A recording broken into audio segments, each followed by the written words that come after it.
Hello दोस्तों, आपका स्वागत है इलेक्ट्रिक वर्क सेंटर में। दोस्तों, इस वीडियो में हम लोग देखेंगे, जानेंगे इस इलेक्ट्रिकल पैनल में एक इलेक्ट्रिशियन किस तरह से काम करता है या कह सकते हैं किस तरह से वर्क करेगा, कनेक्शन किस तरह से किया जाता है। ये जो हमारा पैनल है एलटी पैनल है और normally generally LT power supply line के लिए इसका इस्तेमाल किया जाता है। लेकिन कहीं पे भी कोई इलेक्ट्रिशियन इसके अंदर काम करेगा तो कैसे करेगा, किस तरह से कनेक्शन करेगा, ए टू जेड कंप्लीट इस पैनल के अंदर क्या होता है, किस तरह से ये काम करता है, हर पॉइंट को बारीकी से इस वीडियो में हम आपको बताएंगे, दिखाएंगे, समझाएंगे। अगर आप ये जानना चाहते हैं इस पैनल के बारे में, कोई इलेक्ट्रिशियन कैसे काम करेगा, तो आप इस वीडियो को ए टू जेड कंप्लीट पूरा ध्यान से देखिए, सुनिए, समझिए। उसके बाद आपके मन में किसी भी तरह का डाउट, सवाल, सुझाव होता है तो नीचे कमेंट बॉक्स में जरूर लिखिए। तो चलिए आज की वीडियो शुरू करते हैं।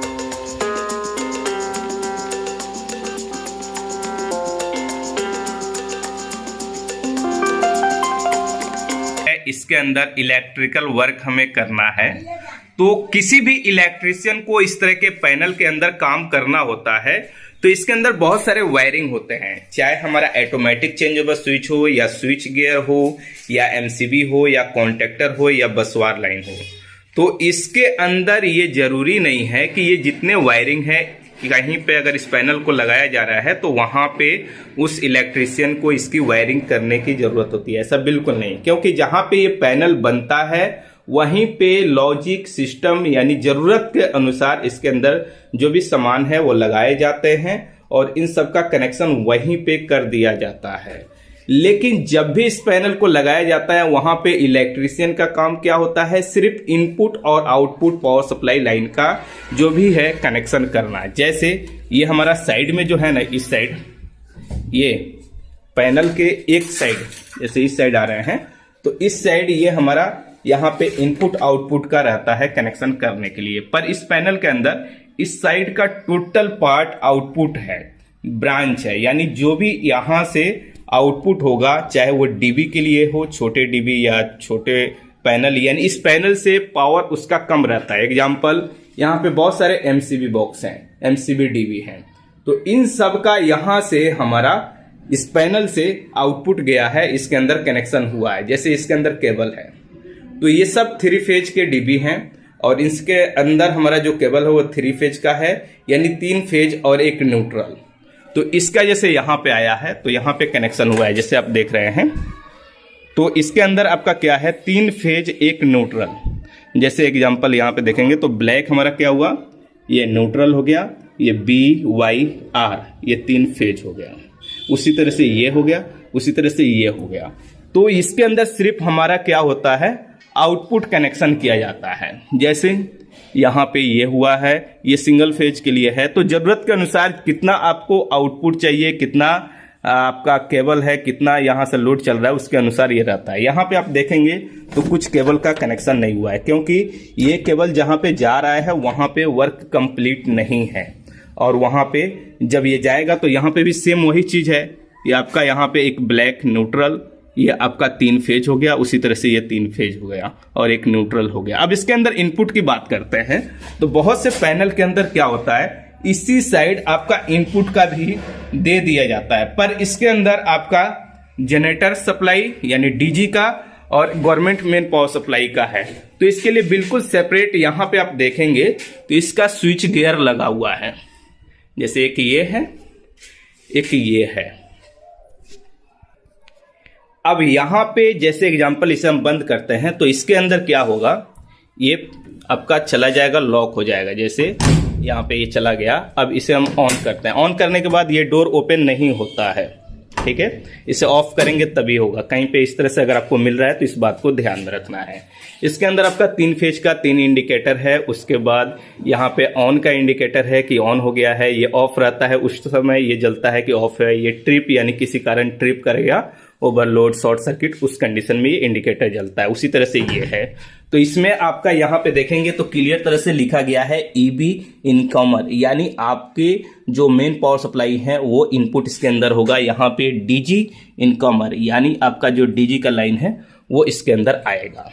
इसके अंदर सिंपल आपको काम क्या करना होता है नॉर्मल इलेक्ट्रिशियन का, यहाँ पे जैसे न्यूट्रल है, न्यूट्रल RYB, ये 3 फेज यहाँ पे और एक न्यूट्रल इनपुट हुआ, लगा के कनेक्शन कर देना है जो आपका मेन केबल आया है, जैसे यहाँ पे हमारा इधर से आया हुआ है।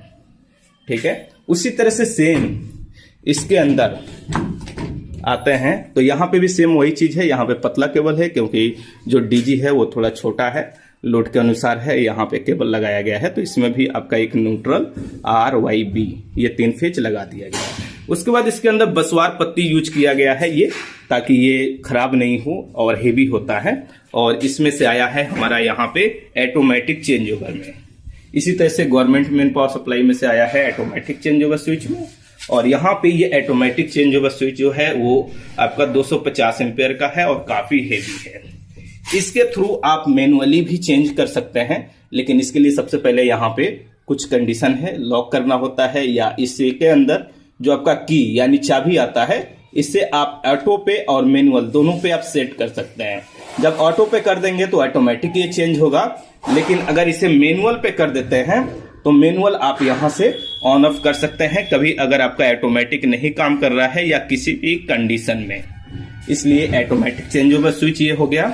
उसके बाद इस ऑटोमेटिक चेंज ओवर स्विच के बाद यहाँ पे बीच में हमारा है ये बसवार लाइन। इस बसवार लाइन के अंदर अगर ध्यान देंगे, ये हम कैमरा इसके अंदर डाल के आपको दिखा तो नहीं सकते हैं क्योंकि ये थोड़ा प्लेट है, यहाँ पे जगह कम है। ये न्यूट्रल का है, ये RYB, ये 3 फेज है और ये बसवार लाइन है। अब ये तो चेंज ओवर स्विच से जब आउटपुट हो गया तो इसी बसवार लाइन से जो भी केबल है यहाँ पे कनेक्शन हुए हैं, और यहाँ पे जैसे MCB लगा है, ये 3 फेज का MCB है, 3 फेज जहाँ पे जा रहा है, जहाँ पे लोड MCCB से चलने वाला है MCCB लगा हुआ है। जैसे यहाँ पे सिंगल फेज निकालना है तो कोई एक फेज ले लिए और एक न्यूट्रल ले लिए, उस तरह से यहाँ पे लगा दिया गया है। और इसके अंदर कनेक्शन आपको कोई भी अंदर का नहीं करना होता है, बस मैं आपको समझा रहा हूं कि ये पैनल किस तरह से काम करता है। ठीक है, तो यहाँ पे जैसे ये 3 फेज का है तो 3 फेज हो गया, ये सिंगल फेज हो गया। उसी तरह से यहाँ पे ज्यादा लोड है तो MCCB लगा दिया गया। उसके बाद यहाँ पे जो आपका लोड है उसके अनुसार यहाँ पे MCB लग गया। उसके बाद कुछ ऐसे होते हैं जैसे कि यहाँ पे आप देखेंगे तो कॉन्टेक्टर लगाया गया है। ये उस जगह के लिए होता है कि जिस भी, जैसे इसके अंदर जो केबल का कनेक्शन होगा ना, जैसे ये 2 केबल अभी कनेक्शन नहीं हुआ है, इस एरिया में जब लाइन चला गया और एक बार पावर सप्लाई ऑफ हो जाए तो ऑटोमेटिक ये ऑफ हो जाता है। फिर इसको मैनुअल आपको चार्ज करना होता है, चार्ज यानी चालू करना होता है। उस जगह पे ये लगाया जाता है। जैसे खास करके मोटर जो होते हैं उसके अंदर जो कॉन्टेक्टर लगते हैं, या हम कह सकते हैं स्टार्टर लगता है, किस तरह से काम करता है। जैसे पावर सप्लाई लाइन कट गया, उसके बाद जब ऑन होता है, पावर सप्लाई आया तो वो ऑन नहीं होगा मोटर जब तक आप ऑन नहीं करेंगे। उस कंडीशन के लिए इस तरह से ये होते हैं, जहां पे जरूरत पड़ती है वहां पे इस तरह से लगाया जाता है। उसी तरह से नीचे भी आपका बहुत सारा रिले आपको मिलेगा, जो लॉजिक सिस्टम के अनुसार इसको बनाया गया है। उसके बाद बहुत से ऐसे स्विच आपको मिलेंगे, जैसे इस यहाँ पे आप देखेंगे तो स्टार्ट का, स्टॉप का ये स्विच वगैरह मिल जाएगा, इंडिकेटर मिल जाएगा। तो इसके अंदर बहुत से ऐसे चीज आपको मिलेंगे, लेकिन ये चीजें खास करके नॉर्मल इलेक्ट्रिशियन के लिए नहीं होता है जहां पे इस पैनल को लगाया जाता है। ये जो चीजें हैं इसके अंदर वायरिंग के जो भी सिस्टम है, वो जहां पे पैनल बनता है वहीं पे इन सब का वायरिंग किया जाता है। और आप बिल्कुल नए हैं तो थोड़ा सा इसके अंदर कंफ्यूजन होगा, लेकिन अगर आपके पास एक्सपीरियंस है 10 साल का, 5 साल का, या पैनल के अंदर रेगुलर आप काम कर रहे हैं तो आपको ये सब चीजें समझना बहुत आसान होगा। लेकिन अगर आप बिल्कुल कहीं पे पैनल लगा रहे हैं और आप कंफ्यूजन है तो इसके अंदर कुछ नहीं होता है। सिर्फ यहाँ पे इनपुट लाइन आप कर दिए और यहाँ से आउटपुट ले लिए और कुछ नहीं होता है। ठीक है, तो चलिए आज की वीडियो में जो हमने आपको दिखाने और बताने समझाने की कोशिश की है शायद आप समझ गए होंगे।